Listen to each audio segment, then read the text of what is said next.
Hadirin pemirsa dan pendengar, serta seluruh masyarakat Kalimantan Selatan yang menyaksikan acara ini. Izinkan saya memandu acara debat pada malam hari ini. Debat pertama yang diselenggarakan oleh Komisi Pemilihan Umum Provinsi Kalimantan Selatan.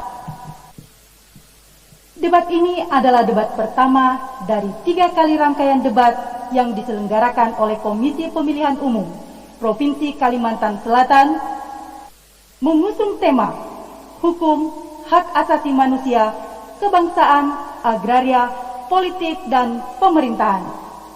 Hadirin pemirsa, pendengar, dan warganet dimanapun Anda berada, segera saja kita memasuki segmen pertama, penyampaian visi dan misi.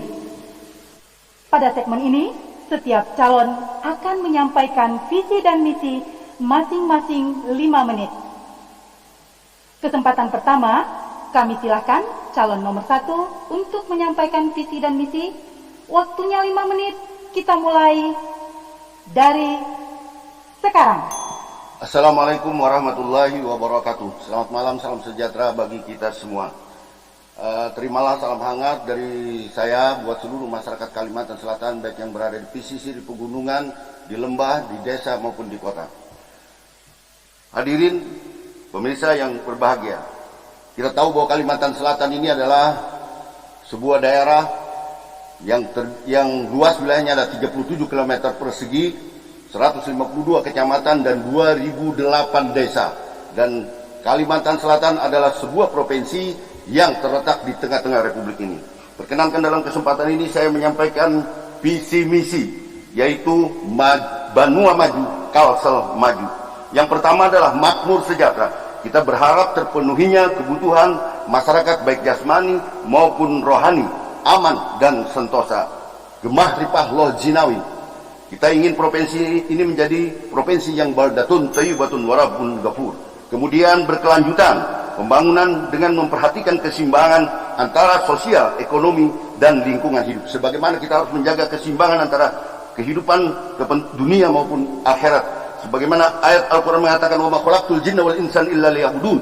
Tidak kujadikan jin dan manusia, kata Allah, kecuali untuk mengabdi kepadaku, sebagai apapun kita hari. Kemudian visi kita yang ketiga adalah, kita tahu Kalsel gerbang ibu kota negara. Kita tahu bahwa Kaltim adalah sudah ditetapkan menjadi ibu kota negara, dan tentunya sangat berdampak. Dan kita Kalimantan Selatan adalah wilayah yang sangat strategis karena berbatasan langsung dengan ibu kota negara. Kita akan berharap ini dampak yang signifikan, memberikan kesejahteraan bagi masyarakat Kalimantan Selatan.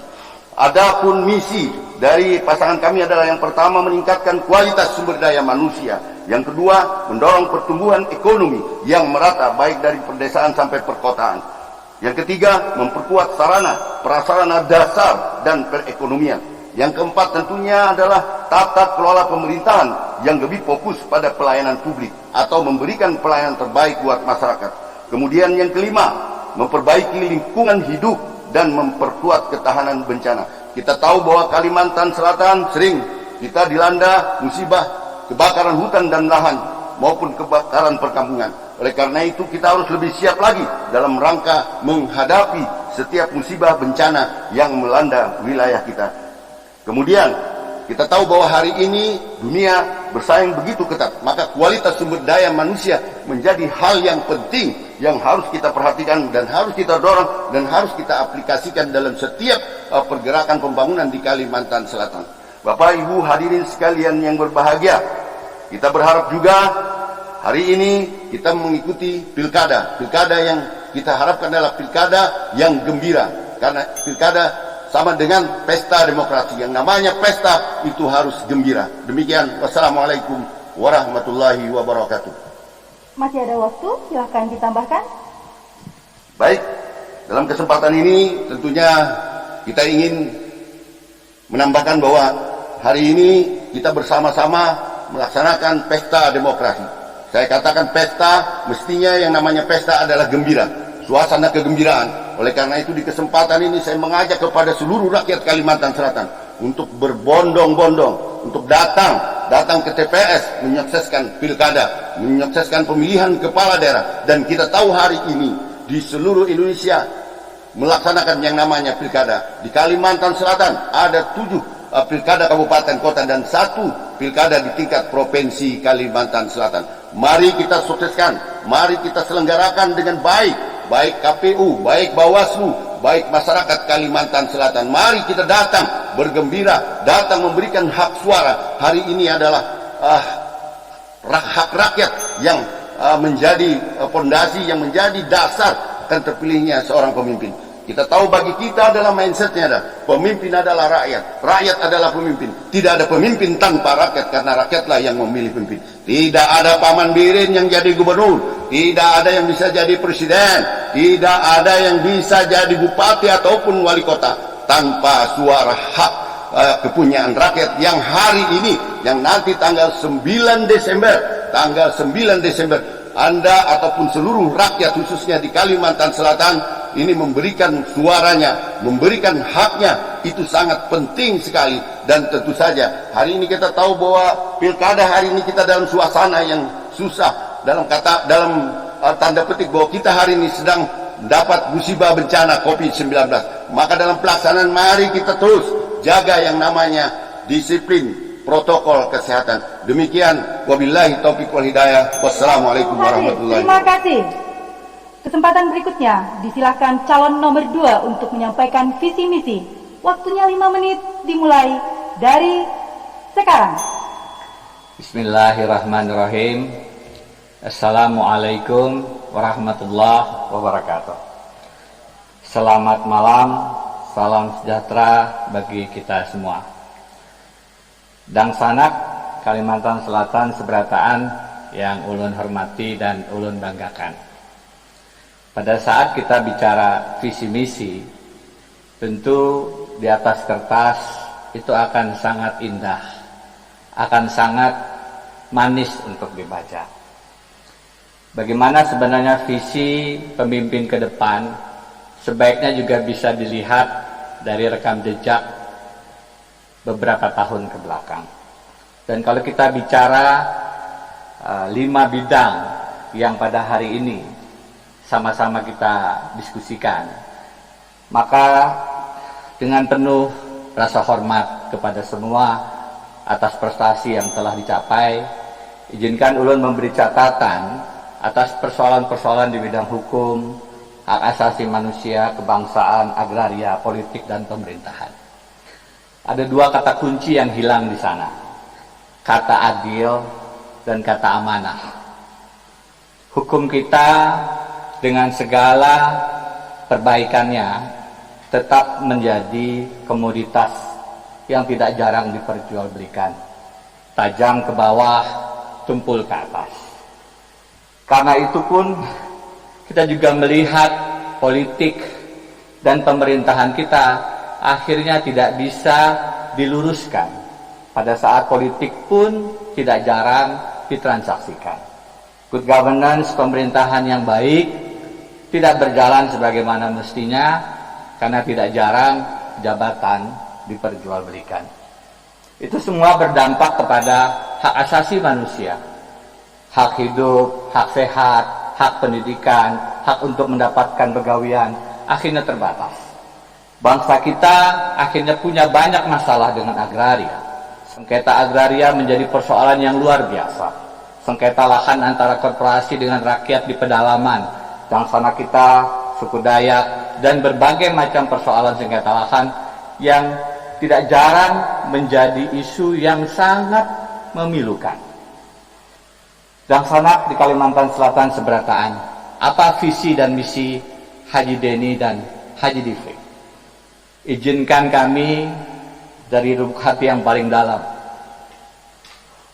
menawarkan apa yang kami bisa, menghadirkan rasa adil, menghadirkan rasa amanah itu ke hadapan pian-pian seberataan, agar kekayaan alam Kalimantan Selatan yang luar biasa bisa dinikmati oleh sebagian besar rakyat sebagaimana pasal 33 Undang-Undang Dasar 45.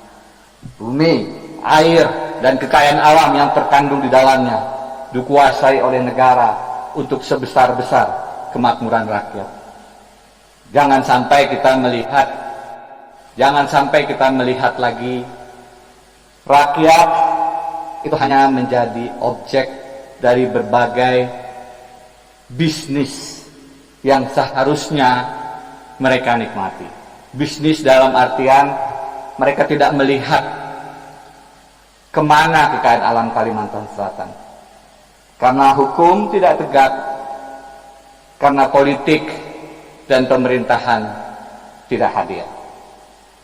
Dan sanak Kalimantan Selatan seberataan, itu sebabnya kami menawarkan Kalimantan Selatan ke depan untuk sama-sama berhijrah.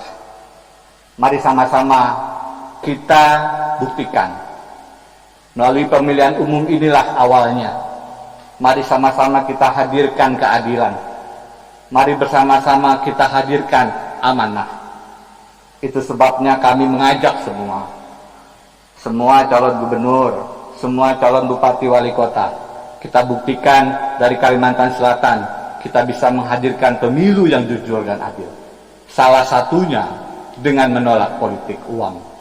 Ini adalah hal yang prinsip agar kita sama-sama bisa menghadirkan kesejahteraan bagi seluruh rakyat Kalimantan Selatan.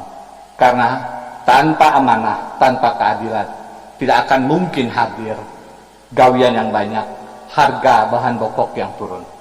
Demikian, Assalamualaikum warahmatullahi wabarakatuh. Terima kasih. Kita memasuki segmen kedua. Pada segmen ini, calon nomor 2 akan menjawab pertanyaan yang dibacakan oleh moderator. Akan dijawab selama 4 menit, kemudian calon nomor 1 akan menanggapi selama 4 menit. Pertanyaan tidak akan saya ulang, mohon disimak dengan baik. Secara geografis, Kalimantan Selatan memiliki kawasan daratan rendah di bagian barat dan pantai timur, serta daratan tinggi di tengah dibentuk pegunungan meratus. Sebagian desa atau pemukiman masyarakat berada di pegunungan meratus. Konstitusi dan undang-undang hak asasi manusia mengamanatkan penegakan hak asasi manusia dan pentingnya melindungi identitas budaya masyarakat hukum adat, termasuk hak atas tanah ulayat. Beberapa elemen masyarakat sipil melakukan upaya agar hak atas tanah ulayat di Pegunungan Meratus mendapat legitimasi. Pertanyaannya, kebijakan dan strategi apa yang akan dilakukan untuk melindungi identitas budaya masyarakat hukum adat dan perlindungan hak atas tanah ulayat di Kalimantan Selatan? Waktu Bapak 4 menit dimulai dari sekarang. Terima kasih.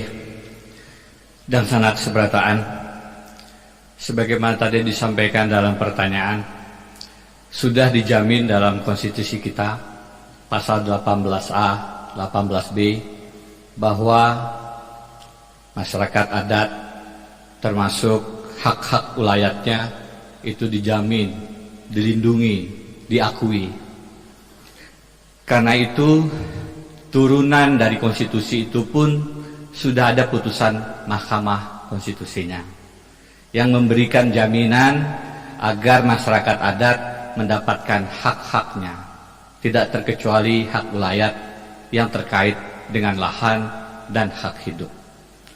Ulun pernah diberi amanah sebagai Wakil Menteri Hukum dan HAM dalam periode pemerintahan Presiden Susilo Bambang Yudhoyono 2011-2014. Pada saat itu Ulun pernah melakukan advokasi perda masyarakat adat di Kalimantan Timur. Alhamdulillah di sana telah lahir peraturan daerah yang memberikan jaminan perlindungan hak-hak masyarakat adat. Insya Allah, Ulun juga sudah berkonsultasi dengan Wakil Gubernur Ulun, yang ketua juga Dewan Dayak, adat Dayak, bahwa memang kita harus sama-sama melakukan langkah-langkah agar masyarakat dangsana kita Dayak di Meratus ataupun di daerah-daerah lainnya tidak kemudian makin termarginalkan dan bahkan tidak lagi ada dalam kehidupan kita berbangsa, terutama di Kalimantan Selatan. Perda itu hanya salah satu bentuk kebijakan regulasinya. Yang tidak kalah penting adalah langkah-langkah lain yang memberikan kesempatan pendidikan, memberikan kesempatan ekonomi yang lebih baik bagi bangsa kita. Karena pendidikan itulah yang akan mengantarkan bangsa kita di Meratus dan tempat-tempat lain untuk hidup lebih layak. Jangan sampai kita hanya memberikan bantuan tanpa hati, karena tidak ada artinya. Karena itu perda saja tidak cukup, harus ada langkah-langkah konkret, affirmative action, diberikan kemudian beasiswa yang khusus diberikan kepada masyarakat Dayak dan suku-suku yang memang ada di dalam lingkungan Kalimantan Selatan dan termarginalkan. Kenapa demikian? Karena kalau persaingan dibiarkan terbuka, biasanya itu menjadi justru tidak fair. Konsep affirmative actions atau diskriminasi positif adalah konsep yang diakui secara universal, secara internasional. Yang tidak kalah penting, Dangsana Kalimantan Selatan Seberataan, pada saat kita bicara Meratus, Haji Denny Defri dengan tegas menyatakan menolak penambangan di Meratus. Itu adalah langkah kebijakan yang kami ambil bukan semata-mata karena kami menolak investasi, karena investasi penting, tapi yang tidak kalah penting adalah menjaga kelestarian lingkungan. Jangan sampai karena kita hanya berpikir keuntungan semata, maka banjir ada di mana-mana. Karena itu kita dorong agar dangsana kita di Meratus hidup lebih layak, terlindungi. Pada saat yang sama kita jaga Meratus tetap lestari. Mudah-mudahan ini bisa kita gawi beimbayan. Terima kasih. Silakan calon nomor 1 untuk menanggapi. Waktunya 4 menit dari sekarang. Terima kasih moderator memberi kesempatan menanggapi tanah ulayat di Kalimantan Selatan. Dan memang kita tahu bahwa yang namanya Indonesia ini geografisnya sangat luar biasa, termasuk Kalimantan Selatan ataupun Pulau Kalimantan. Pulau Kalimantan ini saya sering mengumpamakan bagaikan sehelai kain dari surga. Kenapa? Karena kita punya sumber daya alam yang luar biasa. Dan itu membuktikan betapa Kalimantan Selatan adalah salah satu wilayah yang dijajah Belanda 350 tahun. Artinya paninian kita, pedatuan kita hidup dalam kondisi yang susah, hidup dalam kondisi yang terjajah. Namun pada titik kulminasinya perjuangan senusantara, tepatnya di tahun 1945 kita bisa merdeka. 75 tahun hari ini kita merdeka. Ya, kita memang lepas dari belenggu penjajahan, tapi masih ada pertanyaan yang tersisa sampai hari ini. Apakah hari ini kita sudah terlepas dari belenggu kemiskinan, kebodohan maupun keterbelakangan? Jawabannya ada di hati Bapak Ibu pemirsa sekalian. Namun kita ketahui bahwa tanah ulayat bagi kita, tanah adat.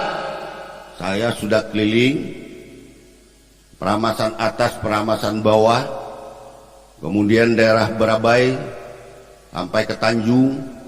Bagi Kalimantan Selatan, bagi pemerintah Provinsi Kalimantan Selatan, bagi kita pasangan Pak Muhyiddin dengan Haji Sabirin, Sep Meratus adalah harga mati.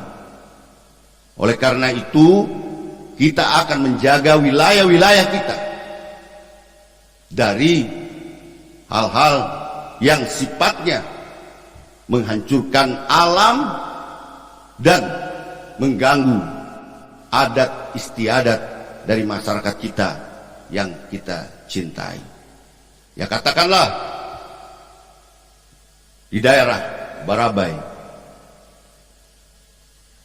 banjir, tapi hari ini alhamdulillah Yang tadinya banjir melanda Barabai, tidak hanya melanda Barabai, kalau sudah air turun luar biasa, masyarakat kita terdampak dari banjir, juga sampai ke hulu Sungai Tengah. Tapi alhamdulillah hari ini danau-danau ataupun sungai-sungai yang sempit,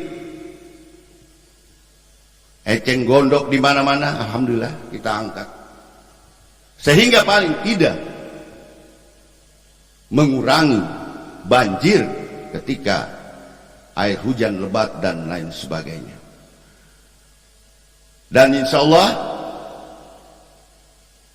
karena tanah ulayat ini ada di wilayah kabupaten kota, maka kita pemerintah provinsi mendorong pemerintah kabupaten kota bersinergis, berkolaborasi dengan pemerintah provinsi, kabupaten kota, atau bahkan sampai pemerintah pusat untuk sama-sama menjaga, sama-sama memelihara kekayaan alam termasuk tanah ulayat yang dimiliki oleh masyarakat kita.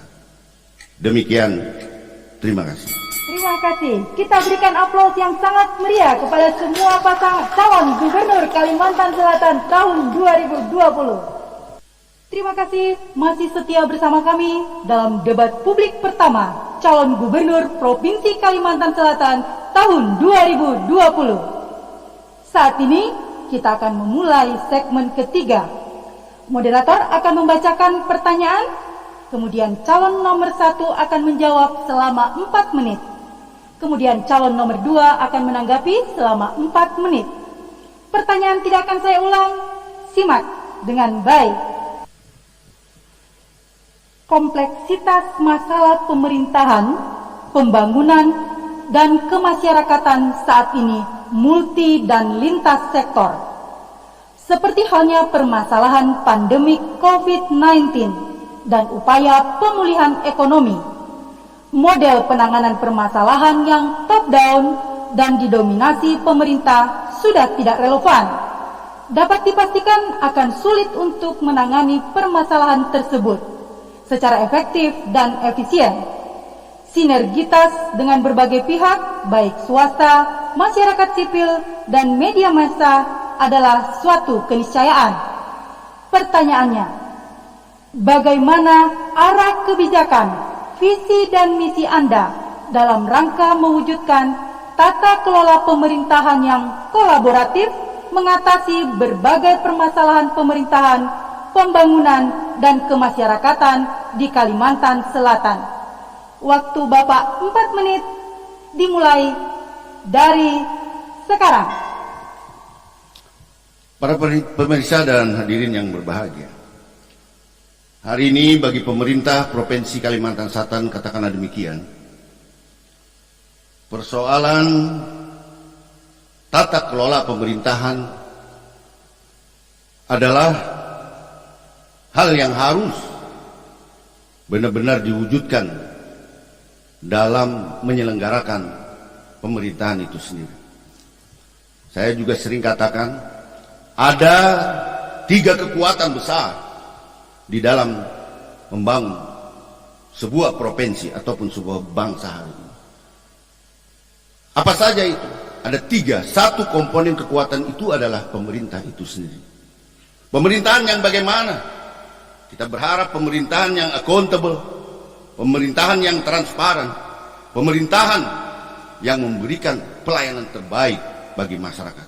Kalau itu dilakukan, rakyat insya Allah akan senang. Dan itu membuktikan bahwa siapapun pemimpin pemerintahan tersebut telah menjalankan amanah rakyat ketika dia dipilih oleh rakyat di saat pilkada seperti ini. Kemudian komponen yang kedua adalah para pedagang, para pengusaha, baik pedagang kecil, katakanlah paman pentol, acil berjual pisang goreng, ya kan? Acil warung, ya kan?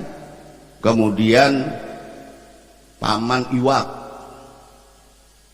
bahkan pedagang menengah maupun pengusaha. Nah, kalau ini bisa berjalan dengan baik tentunya, dan kita bahkan, saya sering katakan, Kalimantan Selatan tidak pernah melarang siapapun yang akan berinvestasi di Kalimantan Selatan. Yang penting ketika para pengusaha itu sukses, dia mau berbagi, dia bermanfaat, minimal paling tidak terhadap masyarakat yang ada di sekitarnya. Kalau itu yang dilakukan, insya Allah rakyat pasti menyambut dengan senang hati. Ternyata para pedagang, pengusaha benar-benar tidak hanya sekedar berusaha di bumi Lampung Mangkurat ini, tapi dia juga memberikan manfaat bagi masyarakat. Kemudian komponen yang ketiga apa? Komponen yang ketiga ini adalah kekuatan para alim ulama, guru agama, tokoh agama. Kenapa demikian? Kenapa ulama dijadikan salah satu kekuatan besar? Ya, hari ini hidup kita ini bisa mati, persoalannya di situ. Siapa yang bisa kita kasih contoh untuk kita belajar terhadap kepemimpinan hari ini? Dia adalah baginda Rasul dengan Al-Quran dan hadisnya. Siapa yang sampai hari ini bisa menyampaikan ilmu-ilmu yang keagamaan kepada kita? Dia adalah para alim ulama, karena ulama adalah warasatul anbiya, pewaris para nabi. Nah, kalau tiga ini komponen kekuatan disinergiskan, insya Allah ada kekuatan dahsyat yang membuat masyarakat kita menjadi daerah yang waktu habis. Terima kasih. Silakan calon nomor 2 untuk menanggapi. Waktunya 4 menit. Kita mulai dari sekarang.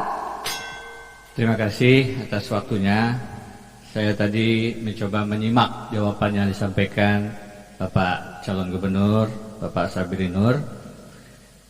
Ketika bicara tentang kolaboratif, tentu saja kita bicara mengajak semua. Dan tadi Pak Gubernur sudah menyampaikan beberapa elemen. Ada ulama, ada pengusaha, ada paman pentol, dan lain-lain.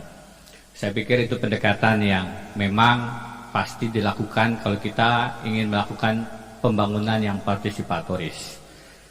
Meskipun, izinkan ulun menanggapi Pak Calon Gubernur, paling tidak data yang diberikan oleh Dang Sanak kita juga di Komnas HAM, kebetulan di sana ada rekan Heransah, dan salah satu data yang menarik adalah laporan-laporan pelanggaran HAM yang masuk ke Komnas HAM itu paling banyak terkait dengan korporasi.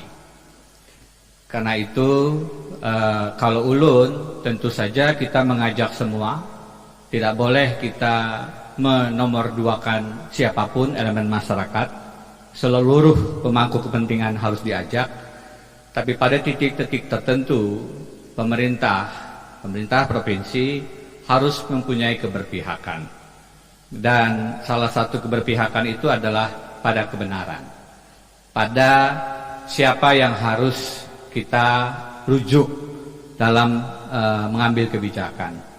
Pemerintahan yang kolaboratif bukan berarti mengajak semua, mengayomi semua, tapi tidak kemudian berpihak kepada salah satu. Bagi ulun, sebagai calon gubernur yang jika diberikan kesempatan, jika takdir memungkinkan dengan Pak Haji Livri, dan jika pian-pian memberikan ulun kepercayaan, maka mengajak semua elemen masyarakat itu juga berarti ada keberpihakan, dan biasanya keberpihakan itu pada yang lemah. Jadi kolaboratif di satu sisi, itu juga harus diimbangi kerjasama pemerintahan yang berpihak di sisi yang lain. Dengan segala hormat, biasanya yang lemah itu adalah masyarakat pada saat berhadapan dengan korporasi. Karena itu pemerintahan yang kolaboratif yang ulun bangun tetap akan mengedepankan komunikasi ke segala arah, tetapi juga keberpihakan kepada yang memang harus dibela. Dan semua informasi akan kita share, karena informasi dalam pemerintahan yang kolaboratif itu penting agar semua mempunyai kesempatan yang sama. Kalimantan Selatan menurut data Komisi Informasi Publik itu masih sangat rendah keterbukaannya, di bawah 60, dan itu artinya masih tertutup. Pemerintahan yang kolaboratif harusnya membuka ruang informasi kepada publik lebih luas. Jadi Pak calon gubernur nomor 1 Pak Sabrin, betul, kita memang harus memperhatikan paman pentol, kita harus memperhatikan pedagang kecil, kita harus memperhatikan juga masyarakat miskin kota, anak yatim piatu dan lain-lain. Dan karena itu pemerintahan kolaboratif yang mengajak semua elemen masyarakat memang adalah pemerintahan yang harus kita susun ke depan. Dan yang tidak kalah penting, pemerintahan yang kolaboratif juga tidak koruptif dan tidak kolutif. Itu yang paling utama dari elemen pemerintahan yang bersih. Terima kasih. Kita berikan aplaus yang sangat meriah kepada semua pasangan calon Gubernur Kalimantan Selatan tahun 2020. Tibalah kita pada segmen keempat. Pada segmen ini, masih menjawab dan menanggapi pertanyaan yang akan dibacakan oleh moderator. Waktunya masing-masing 3 menit. Kesempatan pertama diberikan kepada calon nomor 2. Permasalahan terkait penyandang difabel, perempuan dan anak masih kerap terjadi di Kalimantan Selatan.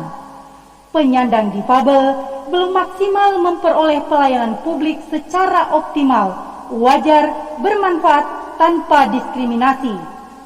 Kekerasan terhadap perempuan dan anak seperti KDRT, kekerasan seksual dan tindak pidana perdagangan orang. Data menunjukkan bahwa angka perkawinan anak lebih tinggi dari rata-rata nasional. Sementara itu, pandemi COVID-19 memperbesar dampak bagi perempuan seperti keamanan ekonomi, pekerjaan, representasi politik, hingga kesehatan. Pertanyaannya, bagaimana kebijakan strategis yang akan Pian lakukan untuk mewujudkan pelayanan publik yang inklusif, memperkuat perlindungan perempuan dan anak di Kalimantan Selatan? Waktu Bapak 3 menit, dimulai dari sekarang. Baik, terima kasih atas pertanyaan dan kesempatan yang diberikan. Menjawab persoalan kita dengan persoalan anak-anak yang mempunyai kebutuhan khusus, perempuan dan anak pada umumnya, tentu persoalan yang sulit dijelaskan dalam 3 menit. Tetapi izinkan saya kembali mendekatinya dengan hati. Datanya, anak penyandang disabilitas yang tertampung di SLB kita itu hanya 1.453. Dan yang tertampung di sekolah inklusi hanya 4.453 anak. Masih ada 18.933 anak penyandang disabilitas yang tidak mendapatkan akses bersekolah sesuai kebutuhannya di Kalimantan Selatan. Ini data yang kami ambil dari rekan-rekan Ombudsman Republik Indonesia di Kalimantan Selatan. Kalau kita bicara perempuan misalnya, maka indeks pemberdayaan gender Kalimantan Selatan selama 4 tahun selalu berada di bawah rata-rata nasional. Sayangnya lagi, indeks IDG kita menunjukkan tren yang menurun. Misalnya di tahun 2016 itu 88,86. Tetapi di tahun 2019 menjadi 88,61. Itu semua menunjukkan kita memang masih memberikan perhatian yang kurang pada sektor-sektor yang secara hak asasi manusia tentu perlu diperhatikan. Kebijakan kami tentu adalah kebijakan yang inklusif, merangkul semua. Kita akan memberikan kesempatan sekolah kepada anak-anak penyandang disabilitas di sekolah-sekolah dengan sistem yang inklusif, dan jangan lagi kita memandang dan menyebut mereka, minta maaf, anak cacat misalnya, itu adalah politically incorrect. Mereka adalah anak-anak kita juga, dan karenanya teman-teman difabel, mari teman-teman adalah dangsana ulun seberataan. Ulun alhamdulillah pernah tinggal di Melbourne, dan di sana luar biasa bagaimana fasilitas-fasilitas umum itu disediakan bagi rekan-rekan difabel. Insya Allah kita akan menuju juga menerapkan kebijakan yang sama di Kalimantan Selatan, kebijakan yang berpihak kepada pian-pian, kepada perempuan dan anak, janda-janda yang tidak punya gawian ditinggalkan lakinya. Bismillah, kita hijrah beimbayan untuk Kalimantan Selatan yang lebih punya hati. Terima kasih. Silakan calon nomor 1 memberikan tanggapan. Waktunya 3 menit, dimulai dari sekarang. Terima kasih moderator, hadirin, permisa di mana saja berada, menanggapi masyarakat kita ataupun rakyat kita yang boleh dikatakan berkebutuhan khusus. Dalam hal ini pemerintah yang dalam 4 tahun ini sangat memperhatikan. Kita punya pantinya dan kita berikan anggarannya. Dan memang barangkali ada yang di luaran, dan beberapa memang kita ketemukan langsung, dan bahkan Paman Birin tukarkan kursi roda. Di beberapa tempat itu kita dapatkan di Kalimantan Selatan. Kenapa? Karena orang tua kada mampu menukarakan kereta roda itu. Apalagi Jarsidin ini kondisi COVID-19, ya kan? Luar biasa. Kita langsung insya Allah menanggapi hal tersebut. Kita antar, betapa orang tuanya menangis sangat berterima kasih kepada kita. Ini adalah bukti komitmen kami, bentuk perhatian terhadap anak-anak kita yang boleh dikatakan belum beruntung, belum ataupun tidak bisa menikmati kehidupan seperti kita-kita yang sempurna hari ini. Kemudian berkaitan dengan perempuan, kita di pemerintah Provinsi Kalimantan Selatan ada 8 dari 38 perempuan yang menjadi kepala SKPD atau eselon 2. Ini bentuk perhatian dan tidak membedakan kita antara perempuan dan laki-laki untuk memimpin SKPD. Ini tandanya kita menghargai perempuan, dan tidak hanya menghargai, menghormati dan meletakkan sesuai dengan ahli. Waktu habis, terima kasih. Kesempatan selanjutnya saya akan membacakan pertanyaan untuk calon nomor 1. Undang-Undang Nomor 23 Tahun 2014 tentang Pemerintahan Daerah melarang kepala daerah dan wakil kepala daerah membuat keputusan yang secara khusus memberikan keuntungan pribadi, keluarga, kroni, golongan tertentu atau kelompok politik yang bertentangan dengan peraturan perundang-undangan. Prakteknya, ketentuan ini acap kali dilanggar, terutama dalam sektor perizinan.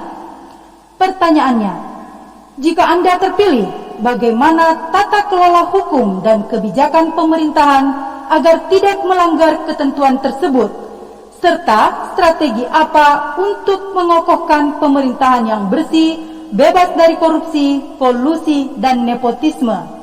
Waktu Bapak 3 menit dimulai dari sekarang. Terima kasih, dari moderator, hadirin, pemirsa, di mana saja berada. Berkaitan dengan Undang-Undang Nomor 23, di mana Pemda atau kepala daerah ini harus bersih dari KKN. Itulah saya tadi katakan bahwa kita ingin pemerintahan yang transparan, accountable, pemerintahan yang memberikan pelayanan terbaik kepada masyarakat. Itu yang harus kita ciptakan. Dan bila itu tercipta, insya Allah tidak ada yang namanya KKN. Dan bagi kita, pemerintah Provinsi Kalimantan Selatan dalam hal ini dalam tanda petik adalah siapapun yang akan menjadi pejabat, tidak ada yang namanya pilih kasih. Dia semua harus melalui asesmen yang tentunya pelaksanaannya secara transparan, yang benar-benar dites oleh orang-orang yang atau penguji yang memang berkualitas ataupun mempunyai kemampuan untuk melakukan hal itu. Dan kebijakan kita bersama Pak Muhyiddin ke depan, siapapun yang pengen menduduki jabatan, tidak ada yang tidak melalui tes ataupun asesmen dan lain sebagainya.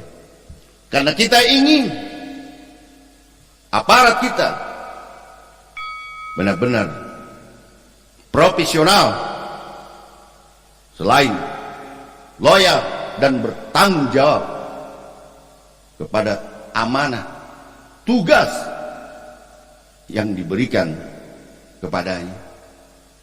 Jar istilah itu orang Jawa itu jangan seenaknya dewe. Kalau udah dapat jabatan seperti penguasa, saya pikir itu yang harus kita Waktu perbaiki. habis, terima kasih. Silakan calon nomor 2 untuk memberikan tanggapan. Waktunya 3 menit dimulai dari sekarang. Kalau kita bicara korupsi, maka salah satu titik inti dari persoalan korupsi itu adalah benturan kepentingan, conflict of interest. Apa yang disampaikan oleh Tuan Gubernur nomor urut 1 tadi, menurut saya adalah hal yang baik.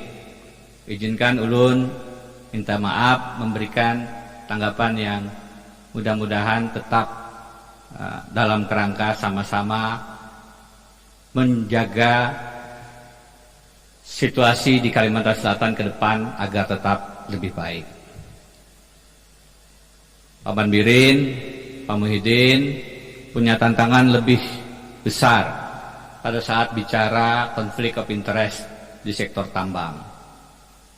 Kita sama-sama paham, dan tentu saja kalau dari segi bagaimana mengakses pemerintahan, assessment pegawai, Pak Banbirin juga akan punya tantangan yang jauh lebih besar dari ulun, karena keluarga Sidin juga ada yang di Pemprov.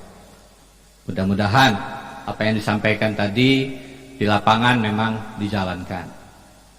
Ulun terus terang mendengar bagaimana assessment penilaian di Pemprov itu memang penuh dinamika, assessment dan lain-lain. Teman-teman yang melaksanakan dan mengikuti akan punya pengalaman tentang itu. Ulun juga menyorot bagaimana Bang Kalsel sekarang yang bagi sebagian orang minta izin juga banyak yang mengajukan pensiun dini. Silahkan masyarakat untuk mengakses informasinya lebih dalam lagi. Yang pasti, kalau kita bicara tentang conflict of interest, ulun kada bisa bicara contoh ulun sorang, karena tidak baik. Tapi baiklah ulun bicara wakil gubernur ulun. Sidin ini pernah menjadi wakil bupati Tanah Bumbu. Sebagaimana ulun sampaikan tadi, pemilih Kalimantan Selatan jangan hanya melihat visi misi, lihat rekam jejak. Kalau pandiran kami ini banyak manisnya, tapi Pak Defri pernah menjadi wakil bupati Tanah Bumbu, salah satu kabupaten yang kaya dengan lisensi tambang, dan beliau hidupnya sampai sekarang masih penuh dengan kesederhanaan. Ulun tahu mobilnya, ulun tahu bagaimana hidup Sidin. Itu sebabnya ulun beruntung dapat Sidin. Yang lain tentu saja ulun akan mendorong pemberantasan korupsi yang lebih progresif. Begitu ulun duduk, kalau diberikan amanah, kita bikin inpres percepatan pemberantasan korupsi, inpres perdanya juga, pergubnya yang berkaitan dengan pemberantasan korupsi. Kita berikan aplaus yang sangat meriah kepada semua calon gubernur Provinsi Kalimantan Selatan tahun 2020. Kini saatnya kita mulai masuk segmen kelima, debat terbuka antar calon. Masing-masing calon akan bertanya selama 1 menit dan saling menanggapi masing-masing 2 menit. Kesempatan pertama diberikan kepada calon nomor 1. Silakan bertanya kepada calon nomor 2. Waktunya 1 menit dimulai dari sekarang. Terima kasih moderator yang kita hormati. Kita tahu bahwa Pilkada 2020 ini kita, siapapun yang terpilih, itu hanya kurang lebih 3 tahun.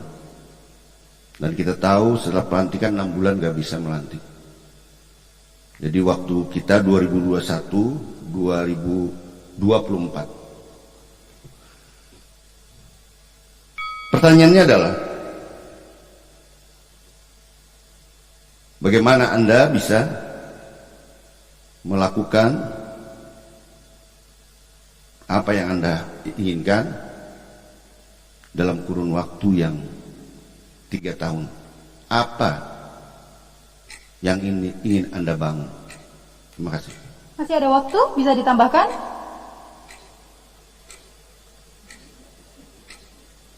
Habis. Terima kasih. Silakan calon nomor 2 menjawab. Waktunya 2 menit dimulai dari sekarang. Pak Sabirin, terima kasih pertanyaan Bian. Memang soal masa jabatan ini yang ulun tahu masih dinamis. Kebetulan ulun berpandiran juga lawan kawan-kawan di Jakarta, terus masuk yang menyusun rancangan perubahan terhadap undang-undangnya.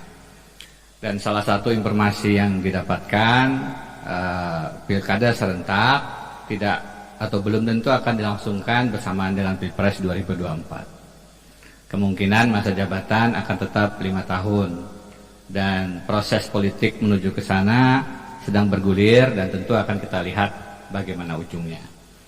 Tetapi bagi ulun 3 tahun, 4 tahun, 5 tahun itu tidak penting. Karena memang memajukan atau berikhtiar untuk menjadi calon gubernur ini panggilan dari hati sekali lagi. Dan karena itu apa program ke depan penting, tapi sebenarnya program itu dimulai sejak sebelum maju. Bagaimana kita meletakkan niat. Dan niat yang kami letakkan dengan Haji Denny Defri sekali lagi adalah salah satunya dimulai dengan politik anti uang pada saat pemilihan gubernur. Setelahnya tentu program-program kami lebih memperhatikan masyarakat duafa, APBD dan lain-lain, keberpihakan kepada masyarakat kecil yang insya Allah akan menjadi pilihan kebijakan kami pada saat duduk sebagai gubernur jika pian-pian memberikan kesempatan. Tentu 3 tahun. Kalau memang itu yang terjadi tidak mudah, tapi bismillah, mudah-mudahan dengan pertolongan Allah insya Allah bisa. Terima kasih. Selanjutnya silakan calon nomor 1 menanggapi. Waktunya 2 menit dimulai dari sekarang. Membangun sebuah pemerintahan dalam waktu kurun 5 tahun memang bukan waktu yang pendek dan juga bukan waktu yang panjang. Hari ini seperti yang kita rasakan ketika kita terpilih 5 tahun yang lalu, begitu dilantik Pak Presiden, 6 bulan kita nggak boleh melantik. Setelah boleh melantik dengan segala aturannya 6 bulan lagi baru bisa melantik. Ini dalam kita mengkonsolidasi organisasi pemerintahan itu sendiri. Baik, kalau yang tidak bisa kita konsolidasi ini welcome, atau sebaliknya merasa sudah berkuasa lama sehingga bukan malah membantu kita, bahkan bisa merongrong kita. Inilah yang saya maksudkan, waktu itu ternyata sangat penting sekali. Cuma untuk diketahui, hari ini sebelum mengakhiri tanggapan ini, bahwa pemerintah Provinsi Kalimantan Selatan, di mana KPK memberikan peringkat ke-8 dalam pemberantasan korupsi di atas DKI Jakarta, luar biasa. Kemudian bagi kita juga pemerintah hari ini yang 4 tahun 5 tahun kita bekerja hari ini, alhamdulillah, Kalsel itu sakitnya terbaik 4 setelah Jawa Timur, Jawa Tengah dan Yogyakarta. Luar biasa Kalsel. Insya Allah kalian selamat. Kemudian kita juga 7 kali WTP. Ini luar biasa perjalanan. Waktu habis, terima kasih. Terima kasih. Silakan calon nomor 2 menanggapi balik. Waktunya 2 menit dimulai dari sekarang. Terima kasih. Tentu apa yang disampaikan Pak Sabirin tadi bisa kita nilai bagaimana realisasinya di lapangan. Maksud ulun, kalau kita bicara tentang keterbatasan 3 tahun, insya Allah tentu itu satu tantangan dan akan kita hadapi dengan kerja keras bersama dengan Pak Wakil Gubernur. Tadi ada beberapa prestasi tadi. Kalau masalah korupsi, ulun kutip kemarin kami bicara dengan Mas Bambang Wijayanto, salah satu Wakil Ketua KPK. Beliau mengatakan dengan segala hormat, Kalimantan Selatan adalah contoh paling buruk untuk penegakan korupsi sumber daya alam. Dan itu adalah kabar yang tentu perlu kita sikapi dengan bijak dan tentu harus kita sikapi dengan juga sangat serius. Kaitannya dengan WTP dan lain-lain tadi, kita bisa sangat mudah mencari contoh-contoh di mana ada wilayah-wilayah yang mendapatkan WTP, tetapi kemudian juga tertangkap oleh KPK. Jadi mari kita tidak kemudian bergembira dengan fenomena orang tanpa gejala. Kelihatannya tidak ada masalah, tapi sebenarnya masalah itu tersembunyi di balik kemampuan kita untuk berkolusi, misalnya kalau terkait korupsi dengan aparat penegak hukum. Waktu habis, terima kasih. Kesempatan berikutnya diberikan kepada calon nomor 2 bertanya kepada calon nomor 1. Waktunya 1 menit dimulai dari sekarang. Pak Sabirin yang ulun hormati, pertanyaan ulun ini masih terkait bagaimana kita menjaga kata amanah, terutama untuk kekayaan alam kita dan khususnya lagi masalah tambang. Kebetulan ulun menonton debat pian 5 tahun yang lalu. Salah satunya bicara tentang komitmen untuk melakukan reklamasi dalam usaha tambang. Di tahun 2018 menurut Jatam ada 814 lubang tambang. Meskipun pian di tahun 2019 mengatakan 196. Pertanyaannya adalah bagaimana hal itu bisa terjadi dan kira-kira kenapa komitmen untuk melakukan reklamasi ini sulit dilakukan di lapangan supaya kita semua sama-sama bisa belajar. Terima kasih. Silakan calon nomor 1 menjawab. Waktunya 2 menit dimulai dari sekarang. Terima kasih. Pertanyaan yang baik belum tentu baik. Ya, karena dari tadi Anda barangkali bicara tambang bahwa saya mengatakan bahwa siapapun yang berusaha di bumi lambung mangkul, please silakan. Kalau ia bermanfaat buat masyarakat, silakan. Kalau berkaitan dengan reklamasi selama pemerintahan kita hari ini, alhamdulillah. Dengan revolusi hijau, berapa sudah yang kita kalau tidak membayar reklamasi, kita matikan. Dan perlu Bapak Ibu hadirin sekalian ketahui bahwa tambang ini baru pada tingkat, artinya buminya pada saat boleh dikatakan di bawah bupati kita banyak menerima masalahnya. Tapi alhamdulillah, bukan kita mencari-cari masalah, tapi kita mencoba mencari solusi yang terbaik dari masalah yang ada. Pasca tambang, reklamasi di mana-mana, revolusi hijau, sebuah kebanggaan bagi kita semua tentunya, karena mendapatkan penghargaan dari Bapak Presiden langsung. Nah, bicara langsung di depan Bapak Presiden. Sampai beberapa menteri boleh dikatakan, lihat, oh ini makhluk dari mana ini Paman Beren. Kita sampaikan alhamdulillah, luar biasa. Dengan revolusi hijau, masyarakat bergerak, pemerintah bergerak, melakukan penghijauan di mana-mana. Selama 4 tahun ini, Bapak Ibu hadirin sekalian, saya punya menteri penabasan. 4 tahun gawainya menabas itu. Waktu habis. Terima kasih. Selanjutnya, silakan calon nomor 2 untuk menanggapi. Waktunya 2 menit dimulai dari sekarang. Terima kasih. Kenapa ulun bicara tambang? Karena inilah satu sisi yang tadi sebagaimana disampaikan oleh orang yang punya pengalaman di bidang korupsi. Kita berdasarkan analisis beliau adalah salah satu provinsi, bukan salah satu sebenarnya, beliau mengatakan contoh buruk untuk korupsi di bidang sumber daya alam. Kita mendukung investasi, kita mendukung investasi yang tidak koruptif, yang memperhatikan kelestarian lingkungan. Karena itu kita menolak reklamasi yang gagal. Kita adalah peringkat kedua meninggalkan lubang tambang dengan 814 lubang.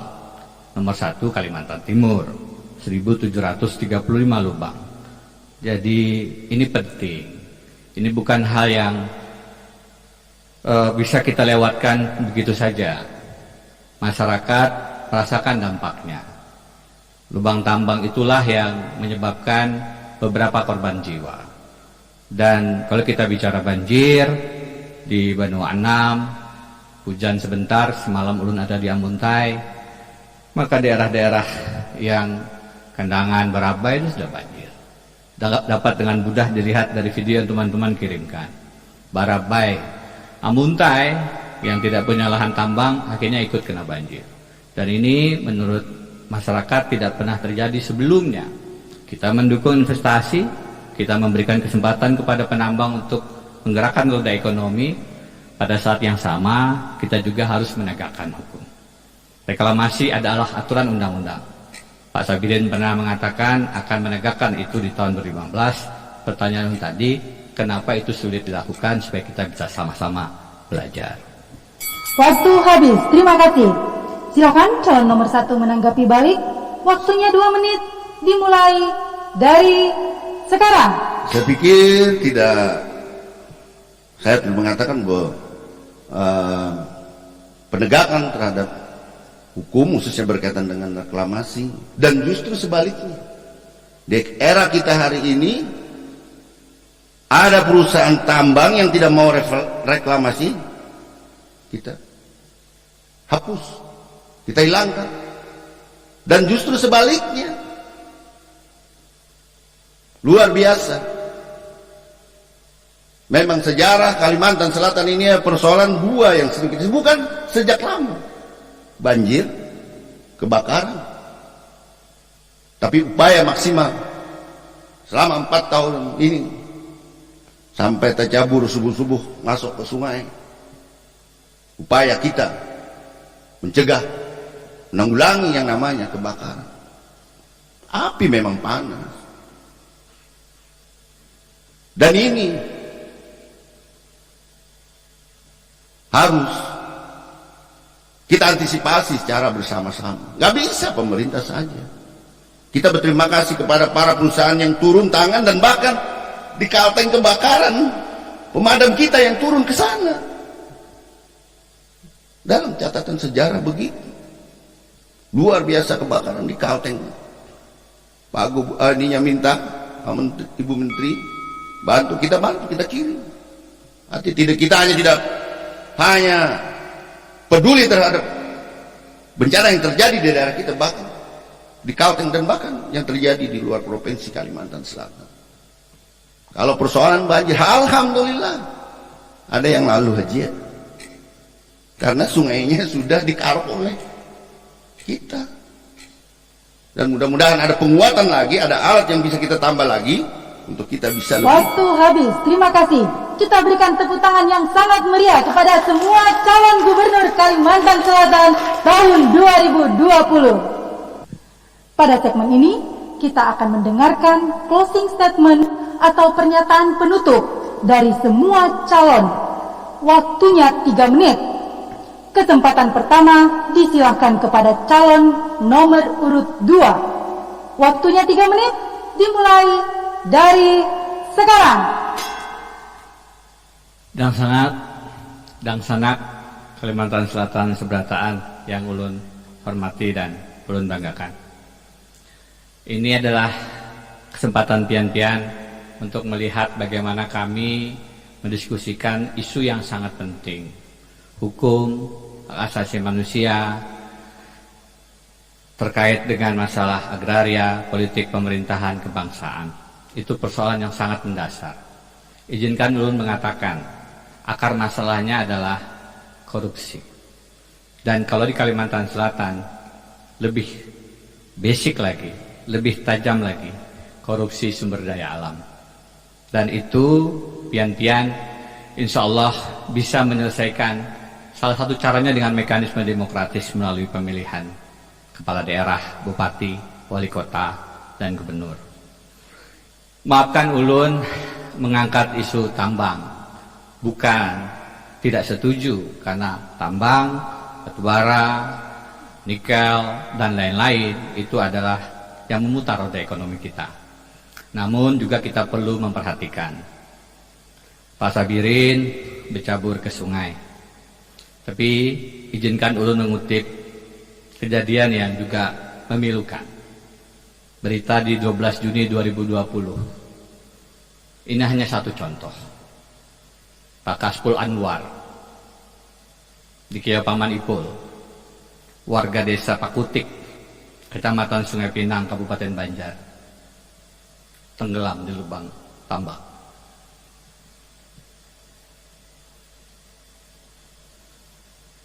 Jangan sampai kita hanya bisa mengangkat mayat dari lubang-lubang tambang kita. Kita harus bisa mengangkat kemakmuran masyarakat Kalimantan Selatan. Jangan sampai kita hanya menjadi penonton di tengah kekayaan alam Kalimantan Selatan yang luar biasa. Karena kita tidak bisa meletakkan dua kata, adil, dan amanah. Dan sanak seberataan, hak pian untuk memilih itu adalah hak yang lebih tajam daripada peluru. The ballot is stronger than the bullet. Itu artinya di bilik suara pian bisa menentukan siapa bupati, wali kota, dan gubernur bagi Kalimantan Selatan. Pilihlah dengan hati, pilihlah dengan penuh kesyukuran untuk Kalimantan ke depan. Jangan kadang ingat coblos nomor Waktu habis, terima kasih. Kesempatan berikutnya disilakan kepada calon nomor 1. Waktunya 3 menit, dimulai dari sekarang. Jagalah hati, jangan kau nodai. Jagalah hati, pelita hidup ini. Ternyata musuh kita yang utama adalah melawan hawa nafsu kita sendiri. Jihadun nafs. Baik, karena segumpal darah yang ada di dada kita ini bisa kita jaga dengan baik. Tidak seperti semut di seberang lautan kelihatan, gajah di pelupuk mata tak tampak. Kita sama-sama dengan tulus menjalankan amanah yang bagi kita telah diberikan oleh rakyat.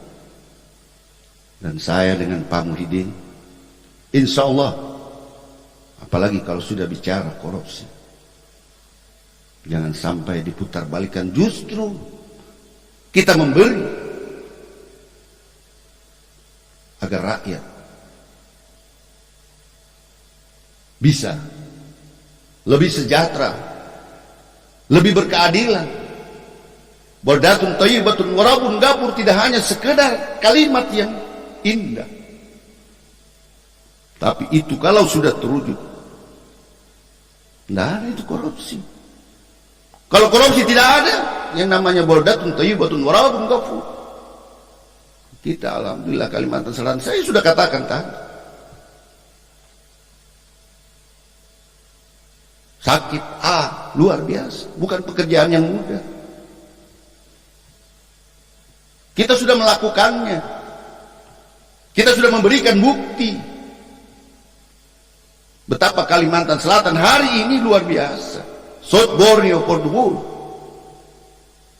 Kalimantan Selatan menuju dunia. Berbagai kegiatan nasional, bahkan internasional dilaksanakan di sini.